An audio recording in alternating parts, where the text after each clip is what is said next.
Dear learners, welcome you all to e-learning platform. This is week 10. In this week, you are going to learn the summary of Pride and Prejudice with major themes. The novel by Jane Austen.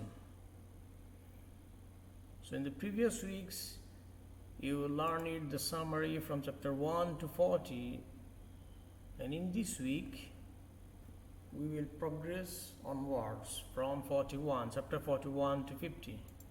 So let's begin.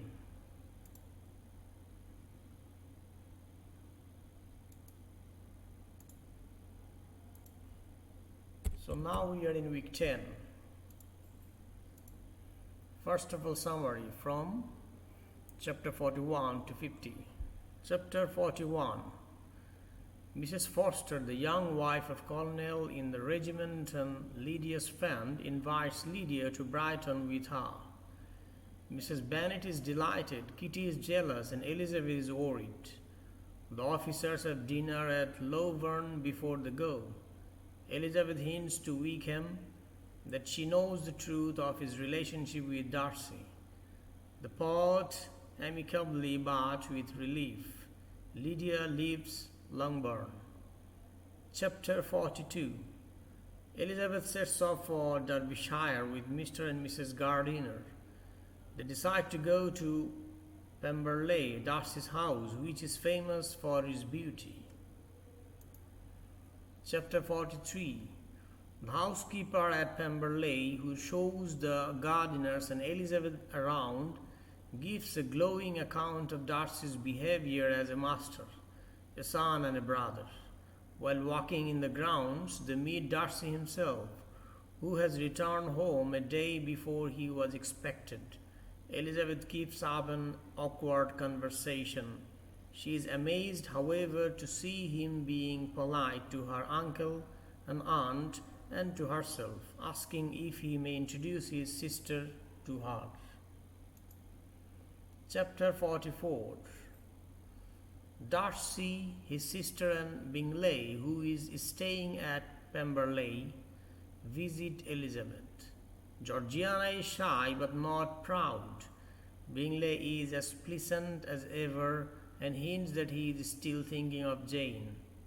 Darcy goes out of his way to be polite, asking Elizabeth and the Gardiners to dinner. Elizabeth concludes that he must still be in love with her and begins to wonder whether she could make him propose again. This marks the beginning of a total change of heart towards him. Chapter 45. While Darcy, Bingley and Mr. Gardiner are fishing, Elizabeth and Mrs. Gardiner call on Georgiana and Bingley's sisters. Miss Bingley is barely civil to Elizabeth. She is jealous of Darcy's affection.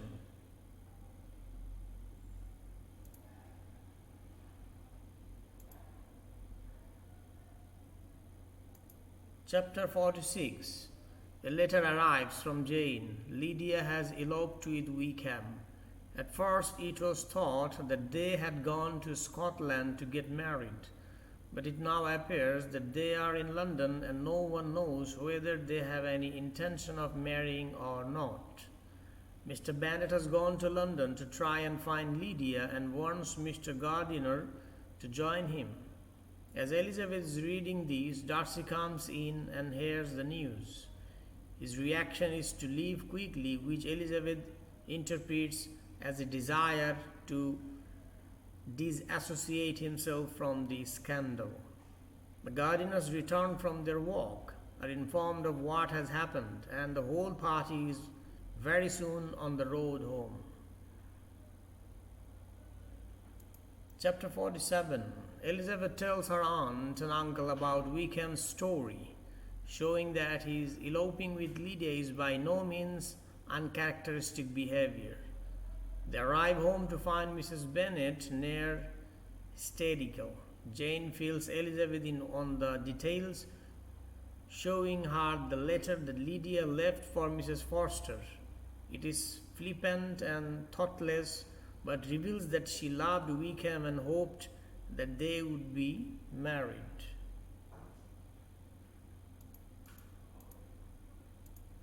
Chapter 48. There is no news from London. The hunt for Lydia and Wickham is so far unsuccessful, but it has come out that Wickham is quite seriously in debt. Elizabeth worries about the effect that this scandal in her family will have on her relationship with Darcy. Mr. Bennet arrives home, leaving Mr. Gardiner in London to continue the search.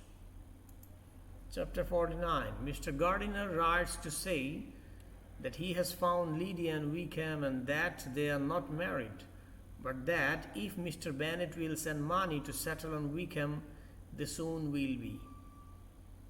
From the small sum asked of him, Mr. Bennet concludes that Mr. Gardiner must have put a lot of his own money into making the couple marry and hence saving the family from further disgrace. Mrs. Bennet is delighted by the way everything has turned out. It is enough to her to have a daughter married, however it came about. Chapter 50. The news spreads through the neighborhood. Elizabeth wishes that she had not told Darcy what was happening in Derbyshire, and is afraid that she has lost him. She is now convinced that they could be happy together. News arrives from Mr. Gardiner that Wickham has decided to join a regiment near Newcastle and that as soon as they are married, they will leave for their new home. Mr. Bennet, having said that he would not receive the couple in his house, is persuaded by Jane and Elizabeth to let them pay a farewell visit.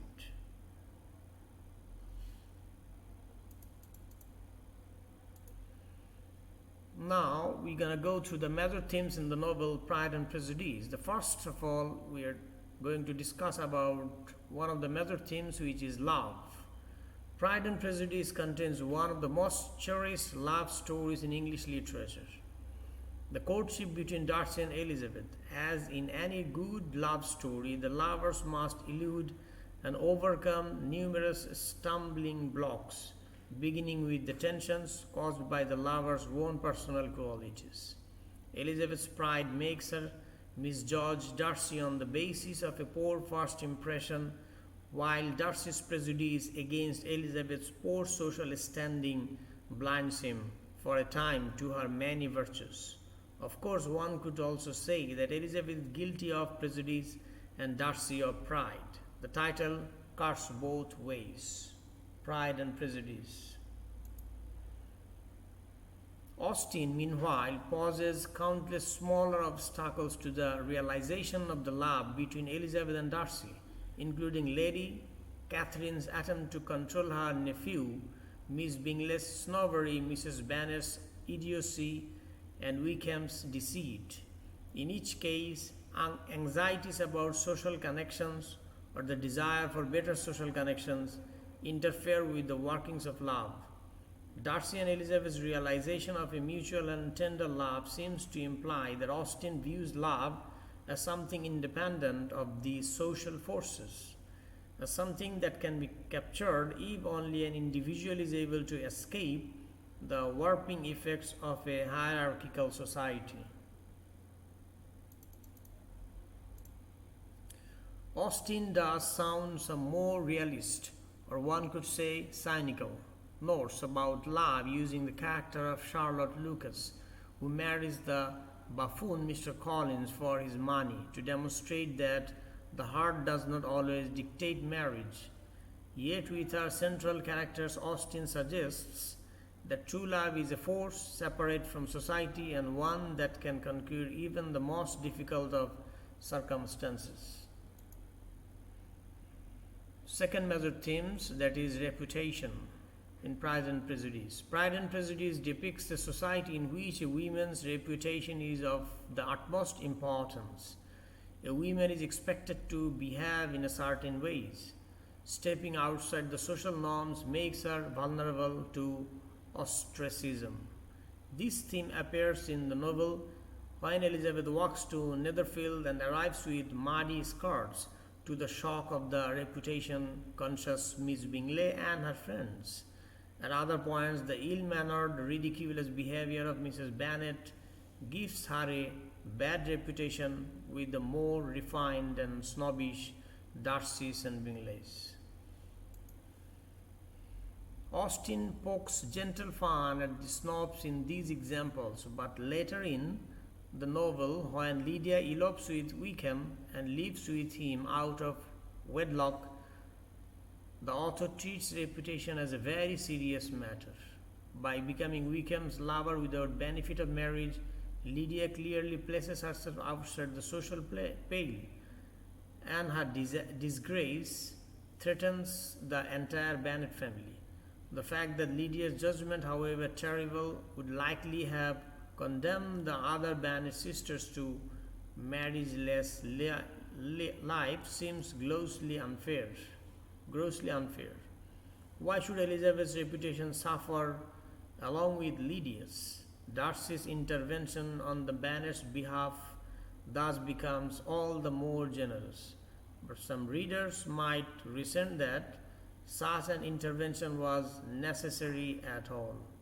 If Darcy's money had failed to convince Wickham to marry Lydia, would Darcy have still married Elizabeth? Does his transcendence of prejudice extend that far? The happy ending of Pride and Prejudice is certainly emotionally satisfying, but in many ways it leaves the theme of reputation and the importance of placed on reputation unexplored.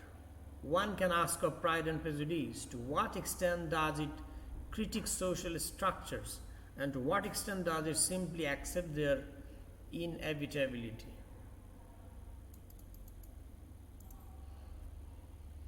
Third major theme, class. In the novel Pride and Prejudice, the theme of class is related to reputation in that both reflect the strictly regimented nature of life for the middle and upper classes in Regency England. The lines of class are strictly drawn, while the Bennets, who are middle class, may socialize with the upper class, Bingleys and Darcys. They are clearly their social inferiors and are treated as such. Austen satirizes this kind of class consciousness, particularly in the character of Mr. Collins, who spends most of his time toadying to his upper class patron, Lady Catherine de Bourgh. Though Mr. Collins offers an extreme example, he is not the only one to hold such views. His conception of the importance of class is shared, among others, by Mr. Darcy, who believes in the dignity of his lineage, Miss Bingley, who dislikes anyone not as socially accepted as she is, and Wickham, who will do anything he can to get enough money to raise himself into a higher station. Mr. Collins's views are merely the most extreme and obvious.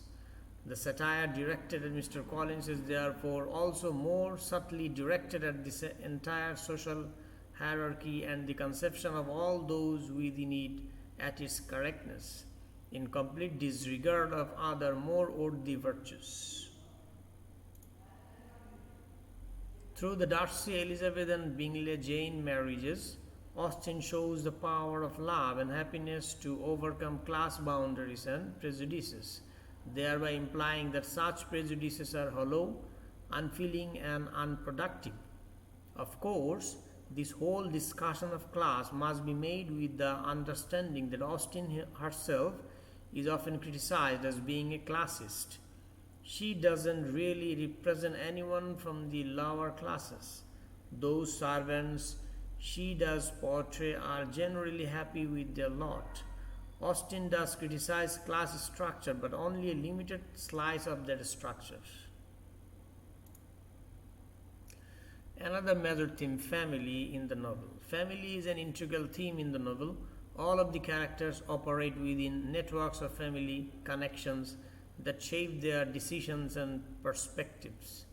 For the female characters in particular, the influence and behavior of their family members is a significant factor in their lives, because the business of Mrs. Bennet's life was to get her daughters married. The Bennet sisters constantly have to navigate their mother's plans and schemes, while male characters like Mr. Darcy and Mr. Bingley have much more social and financial independence, they still rely on the judgment and opinions of female family members like Caroline Bingley and Lady Catherine de Bourgh. Individuals are judged according to the behavior of their family members, which is why Darcy points out to Lizzie that he is doing her a favor by proposing even though she comes with embarrassing family connections. The theme of family shows that individuals never lead totally autonomous lives, and that individual actions have wider communal implications.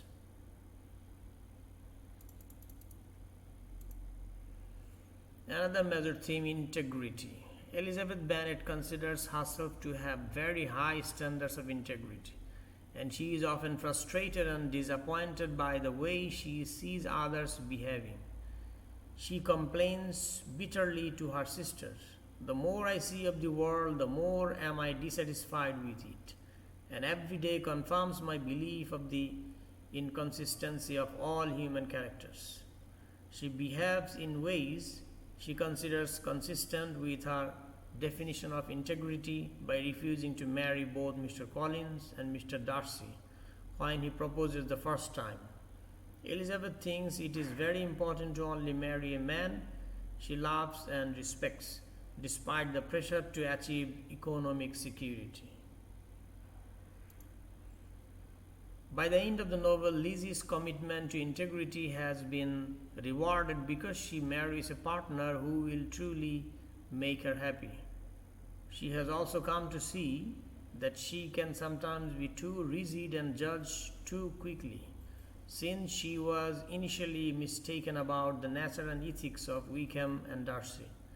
The novel endorses the importance of integrity, but it also reminds readers not to be too quick to pass judgment on who has it and who doesn't.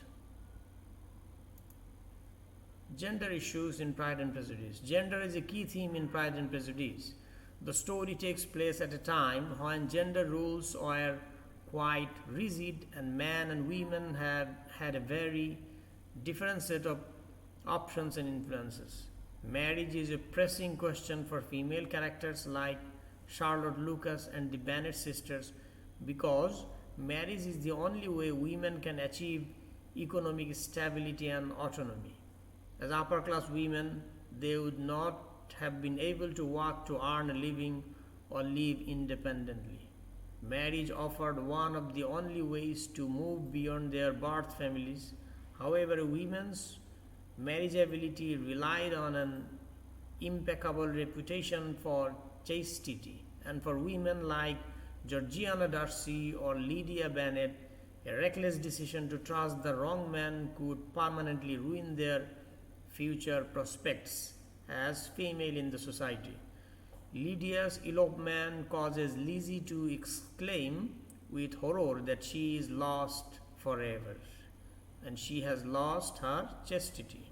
If Lydia is living with Wickham without being married to him, her reputation will be destroyed as a female. So that's the end of the lesson in this week. We thank you very much for being with me. Bye bye.